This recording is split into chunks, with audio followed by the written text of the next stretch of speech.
Hello friends, இப்போ வந்து missing நம்பர்லேருந்து ஒரு சம் பார்க்கலாம். இப்போ நமக்கு வந்து இந்த இடத்துல வந்து என்ன வருங்கிறது தான் கேட்டிருக்காங்க. ஓகேவா?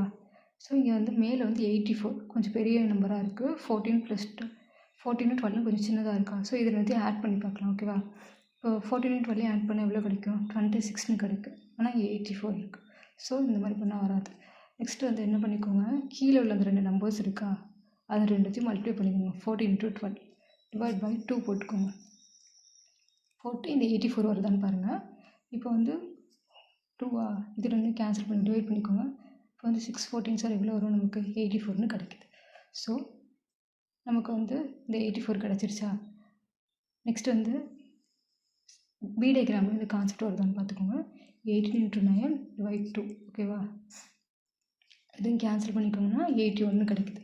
ஸோ அப்போ நம்ம வந்து இந்த சி டயக்ராமில் வந்து இந்த கொஷின் மார்க் வந்து நம்ம கண்டுபிடிக்கணுமா. அந்த கொஷின் மார்க்கை எக்ஸ்ன்னு வச்சுக்கோங்க. x × 11 divide by 2. இந்த சைடு வந்து 88 வச்சுக்கோங்க. மேலே உள்ள நம்பர் 88ன்னு வச்சுக்கோங்க. இது எப்படி எழுதிக்கலாம்? எக்ஸை மட்டும் வச்சுக்கிட்டு பாக்கி எல்லாத்தையும் இந்த சைடு கொண்டு வந்துக்கோங்க. ஓகேவா? Divide by 11. இப்போ 11 எப்படி கேன்சல் பண்ணிக்கலாமா? 8. ஸோ எக்ஸ் நமக்கு வந்து 16ன்னு கிடைக்கும். ஸோ நமக்கு கொஷின் மார்க் உள்ள இடத்துல நமக்கு வந்து 16 தான் வரும். ஓகேவா? ஸோ என்ன கான்செப்ட்டு, இந்த மேலே உள்ளது கிடைக்கணும்னா கீழே உள்ள ரெண்டுத்தையும் மல்டிப்ளை பண்ணிட்டு 2 வாட்டி டிவைட் பண்ணணும். ஸோ நமக்கு இந்த கொஷின் மார்க்கில் உள்ள இது தான் தேவைப்படுது. ஓகேவா? அப்போ வந்து இது ரெண்டுத்தையும் மல்டிப்ளை பண்ணி டிவைட் 2 இந்த இடத்துல எக்ஸ்ன்னு கொடுத்துக்கோங்க. ஸோ பண்ணோன்னா நமக்கு எக்ஸோட வேல்யூ 16 கிடைக்கும். தேங்க்யூ.